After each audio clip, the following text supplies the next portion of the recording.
We begin tonight with new information about the Taft shooting over the weekend that left 4 people dead. Police say they have arrested the second suspect involved in those killings. They say he was involved in those killings, and it's tonight's top story.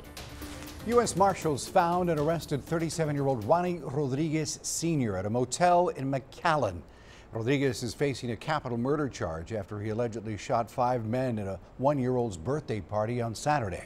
Investigators say the shooting happened after an argument between 2 families. 4 of those men are dead, while the other is in the hospital in critical condition. He is expected to live, though. That's what doctors say. We are still trying to piece together what exactly happened during that day. And tonight at 6, we will hear from the San Patricio District Attorney on this case.